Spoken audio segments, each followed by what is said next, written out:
Whoa!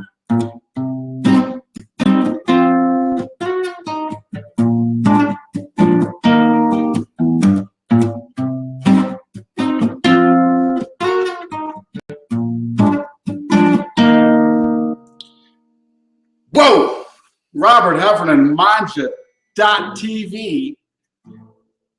Cooking Vamp 76, and Mia is calling in. Hold on. Accept. There she is. Hello. The technology's working. So far, so good. So far, so good. We had scheduled to do this last week, and I spaced it, and then Blab melted down, so it was all good that we didn't come together last week. Yes. Mia, pronounce your last name for me so I don't sound like a fifth grade teacher that's hacking up names. My last name is Anstine. Anstine. See, I would have said, I would not have got that right. Yeah. All right, Mia Anstine. You got the first name right, and that's what's important.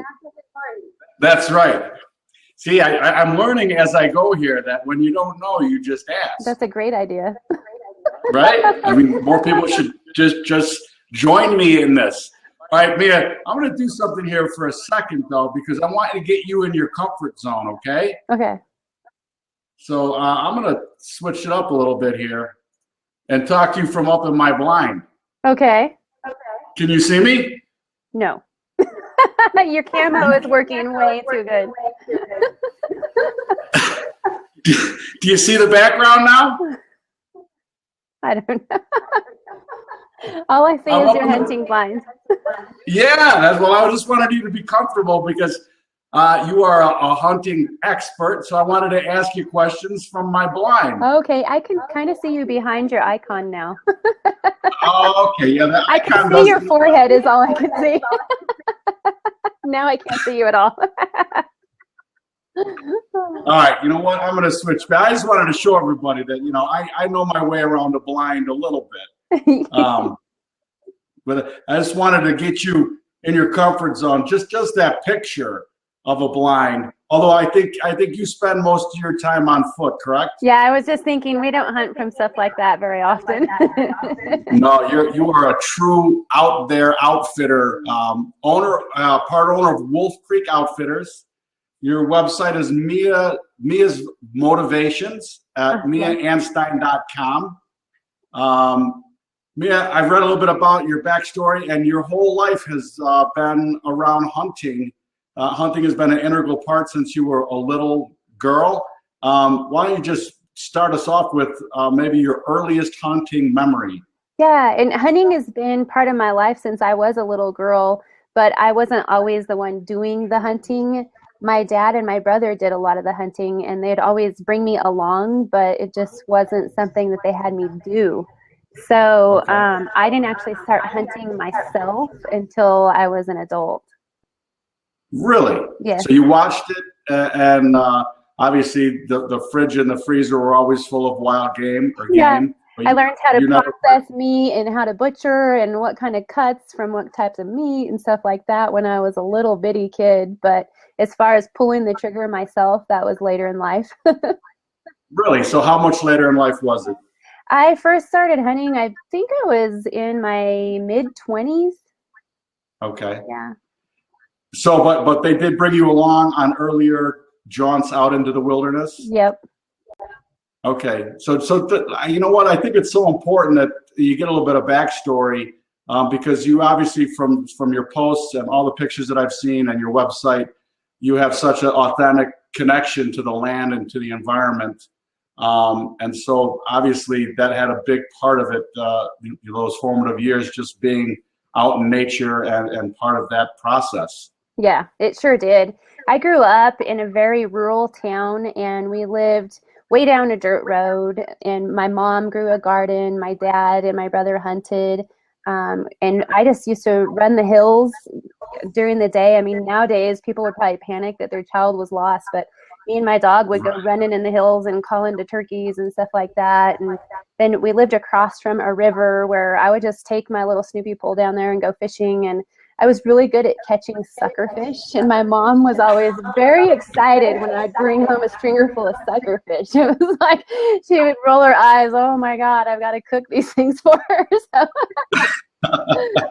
No more yeah, they're like, suckerfish. they had to teach me catch and release pretty fast. Right, especially the suckerfish. Yeah. All right, so do you do hunting and guiding full time? I guide part-time. I hunt a lot, primarily on my own, but my husband, when he needs help guiding, if he needs to fill a spot or depending how large a group he has, and if my schedule works, then I will go guide somebody when he needs help. Oh, fantastic. Yeah. All right, so how many days a year would you figure that you're out in the field?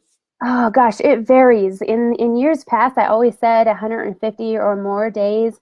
But this past year, he had health issues and we had stress because of that. So my schedule this Right? past year was a little out of sorts. And we're already working this year to get back up and out because it makes me so much more happy when I can be out in the woods. Right now, so those non-hunters out there, we did just complete turkey season. Is that correct? Or is My turkey? my turkey season's still going in Colorado. Okay. I always wanted to do a turkey hunt, and I never have. Is there any reason why they do the? Obviously, there is a reason why they do the turkey hunts in the spring and not the fall when you could put it right on a Thanksgiving table. We actually have fall turkey hunting here as well. We have spring season, and Okay. in the spring, you can only shoot a bearded turkey, so primarily males. Occasionally, you might see a female. You kind of look like a turkey. But yeah, in the fall, you can shoot either sex, and Okay. that the rules kind of change a little bit in the fall versus in the spring. Springtime, that's pretty much what you're doing is turkey hunting. There's, predator hunts and stuff like that. But in the fall, that turkey season overlaps with big game hunting. So for me, it's kind of incidental if you're archery hunting and turkey season comes and you see a turkey. I always have a tag just in case, but big game Right. kind of comes first in the fall. What would you rather be doing, shooting a bow or pulling the trigger? My release has a trigger, so either way, I'm pulling a trigger. That's true.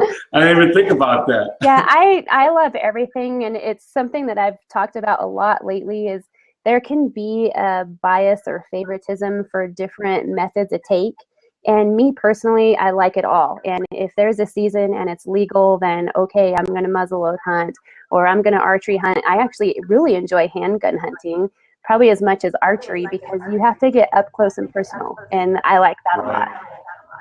Wow. You know what? I didn't even know that there was such a thing as a handgun hunt. Yeah.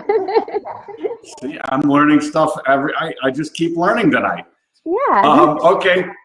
So then that leads into what is your absolute favorite hunt? If you could only do one hunt for the rest of your life, what would be that hunt? Only What would you one want for to the do? rest of my life. That's pretty. You get one more hunt, your absolute favorite hunt. What would it be? Oh, that's a tough one. Because I have so many more on my bucket list. I'm sure one of them was probably my favorite if I ever get to go, right? Really, Right. from the hunting I've done, my absolute favorite is bull elk during the rut.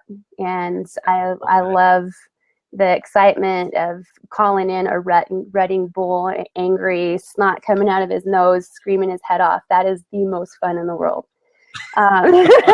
And then you gently set him down. That's the goal. You go. Yeah, that's my favorite. All right. Mark from Weekend Grilling has made a comment, and I want to share it with you. He says he could never sit long enough while turkey hunting, being quiet. So is that Those portable packs, the soft packs, instead of a cooler with a lid, you need a soft pack cooler bag where you don't have that problem of the noisy lid. No, people don't. I'm sure a lot of people don't understand how difficult turkey hunting can be. Are they pretty wily? Turkey hunting, it can be very challenging. I mean, turkeys can see almost 360 degrees, so their eyesight is outstanding. they can hear amazing. And it's always a joke among turkey hunters that if turkeys could smell, you would never shoot one. You know, they're a challenge. Obviously, you can get them, but yeah, making noise with your cooler or popping a soda pop or something like that, that's going to scare them away. Yeah, Mark. I know Mark, and I know that he's probably he's got his smoker, his grill out there ready to go too. Whoa, With the fresh turkey right? is the best, you know. Ginger Hef, she says, turkey season in New Hampshire. Now, I'm sure that Ginger Hef would be acceptable and willing to have you come out and guide her to New Hampshire, as she was attacked by a gaggle of turkeys at one point, I believe. Really? I believe there are rogue turkeys in New Hampshire that actually pester people. Oh my gosh, were they wild turkeys, Ginger? That's crazy. Yeah, wild turkeys. See, I don't think you don't have that problem No, where you are. I've been attacked by a domestic turkey, but not by a wild turkey. Right. Oh, and shiny All right, shoes, that's something. Turkeys do kind of become fascinated by bling. They like, I mean, shiny things can scare them, but sometimes it can entice them as well. Really? Yeah. So 50 Cent, or one of these rappers with all the bling, that would be like turkey. That's turkey. It's not even fair. It's like baiting turkey.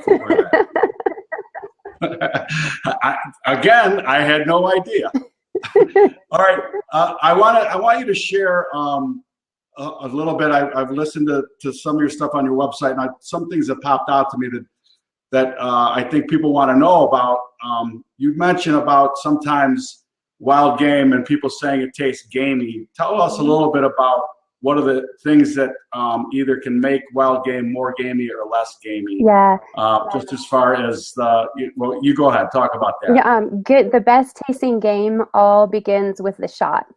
Shot placement is key. You want to put them down right away, and I mean, I'm sure that's every hunter's goal, is to make the perfect shot, drop them in their tracks. Right. It all starts there. The more they run, the more adrenaline that's going through their body, the different flavor of the meat. But a really big thing is to field dress them right away, get them cooled down, and get the hide off so that it can cool. A lot of people in the mountains here, you're spot and stock hunting and stuff, and they're, oh, I'll leave the hide on because it's going to protect the meat while I'm packing it out, which it does. But in the same sense, it's keeping the heat in, and that can allow bacteria to grow on the meat. So you really want to get the hide off and get a game bag. Game bags are pretty inexpensive at the local superstores and stuff. And the quicker you can get it into the cooler to hang, the better it's going to taste. All right. So good, clean shot and field dress immediately. Yes. All right. Let's just talk a little bit about your favorite recipe, your favorite ways to cook wild game. I know that's a big, wide question because obviously there's so many things that the people hunt for, and obviously turkey is completely different than bull elk. But if that's your favorite hunt, what's your favorite way to prepare bull elk? I'm always looking for new recipes, so I was pretty excited to hear about you so I could learn some new recipes from you, maybe. One thing I do know, and I'm sure you'll agree with me, is a lot of people make the mistake of overcooking wild game. It is so lean, and there's the fat content, and this particular protein is such that you've got to be really careful on temperature and how you're cooking. Mm-hmm. And I don't know for you, but for me, is there a problem? I know a lot of people like to over season wild game, and a lot of it you don't even have to put a lot of seasoning on. I mean, fresh antelope, you can just sear both sides and put a little seasoned salt or something on it, whatever spices you have in camp, and it just sear it like ahi, and it is so good. So, I mean, as you said, there are a lot of recipes. Probably my favorite recipes are casseroles and crock pots, but that's because I throw it in there and then leave. So I'm not in there being the gourmet chef, making these big recipes that take hours, because I don't like to stay inside that long. I'm always willing to give them a try, but I do everything from memory, and it's like, okay, I remember I need these seasonings, and it's like, sprinkle this, sprinkle that. And people ask me later, like, what was in there? And I'm like, well, maybe a teaspoon, maybe a tablespoon, I don't know. See, now that's beautiful though, because that's truly the spirit of it. And you are not a baker, because baking is Oh yeah. science and cooking wild game is all about Oh feel. yeah, baking, I have the Right. recipes for sure. Um, Mark from Weekend Grilling is asking, frozen pheasant and duck, if it's sealed properly, how long will that last in the freezer? Yeah, you have to make sure that it's sealed. I've had some that I've sealed that ends up getting freezer burned in like 3 to 6 months. So I would Okay. be sure to check it, but get it cooked as quickly as you can, because that's I've been disappointed when I have it in the freezer and for you're hunting in the early September teal hunt, and then come Christmas time it's like, oh, I'll make this for company, and there's freezer burned, and that's so disappointing. Yeah, no doubt, no doubt. All right. For you start, obviously you were around hunting your whole life. So I have to imagine that your progression on your learning curve was faster than others, simply just because you've been spent so much time in the outdoors and know your way around the land and things like that. But if somebody's out there that's a novice and wants to learn, what are some good resources for them to learn how to shoot and hunt? The very first thing they should do is go take a hunter safety course.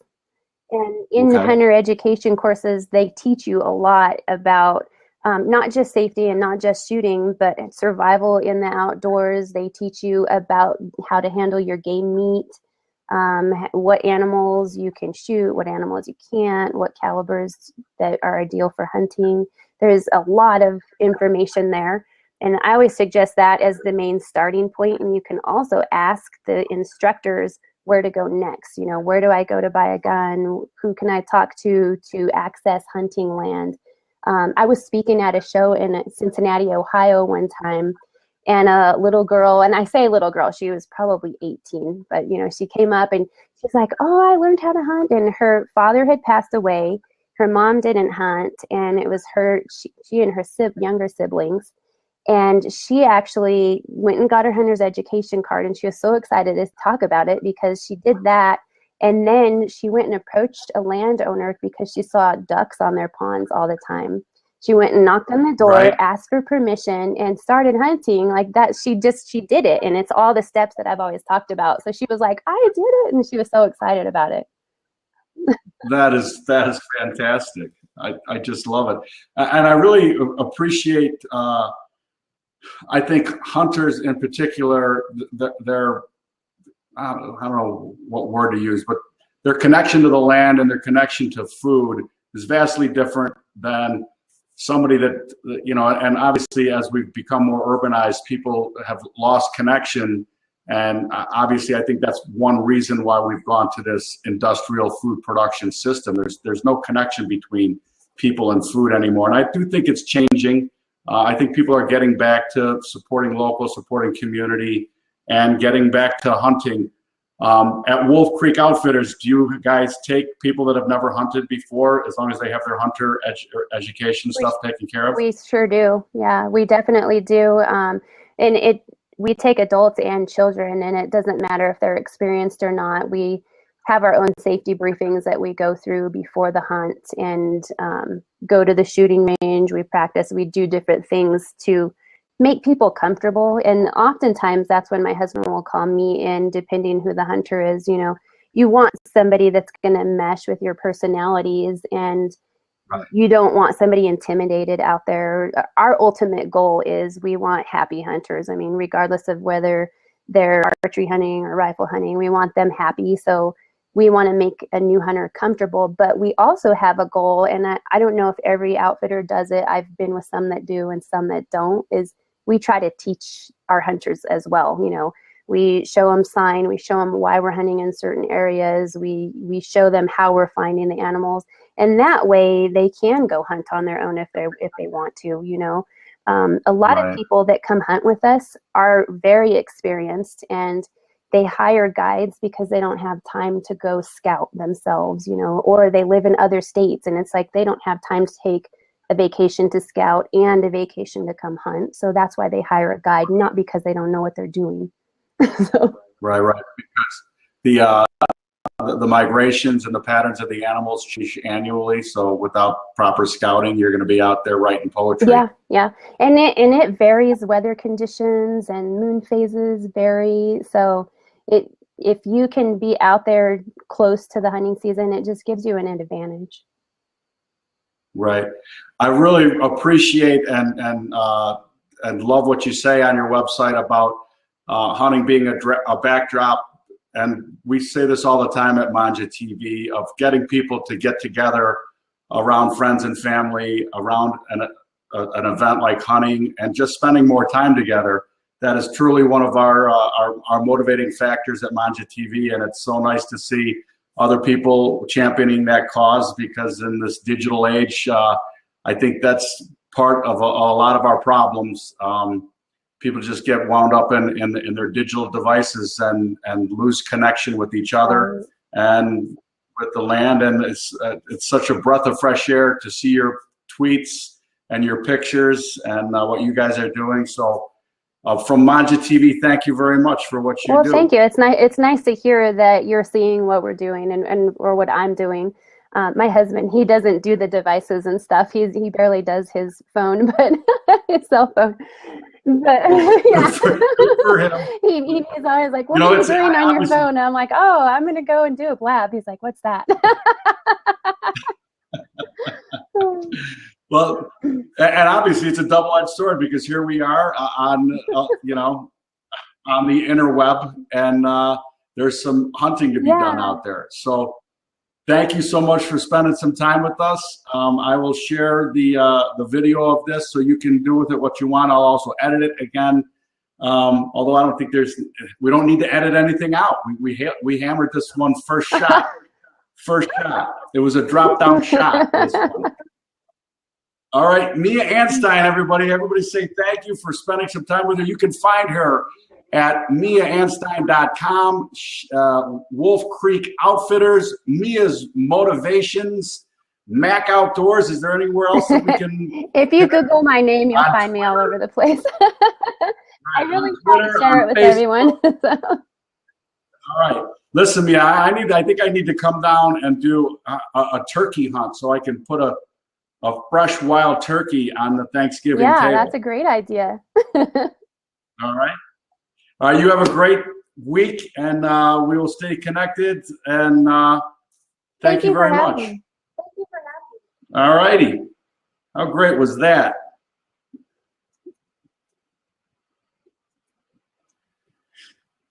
All righty. How great was that? Fantastic. Mia Anstine, man, you follow her on Twitter, or if you don't, you should. She's just got amazing photos of backcountry hunts, some incredible shots and kills that she and the people at Wolf Creek Outfitters are doing. And obviously, right along with Mangia TV, imploring people to disconnect a little bit and get together around the dinner table with friends and family.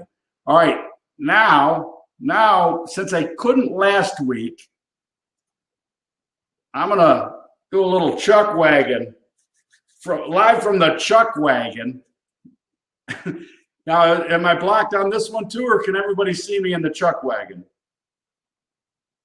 Yeah, the chuck wagon update. All right, beautiful. Beautiful. All right, so the chuck wagon. I'm going to do last week's Vamp that I couldn't do because Blab broke down in a couple of sentences, all right? From the book Scrum, which says that you keep on keeping on the things that work, and the things that don't work, you throw them to the side, all right? So I was told that lasagna would be great. Baked lasagna. I actually did it on the smoker. It was fantastic. I made homemade marinade, as Big D would say, marinara, and I sold one order. It was the first order, but that was it. No more lasagna. Kicked it right off the menu. And then the chicken lollipops. I mean, the whole thing that I thought I was going to base the chuck wagon on. Again, I think I sold 2 orders of the lollipops. Bong, fired.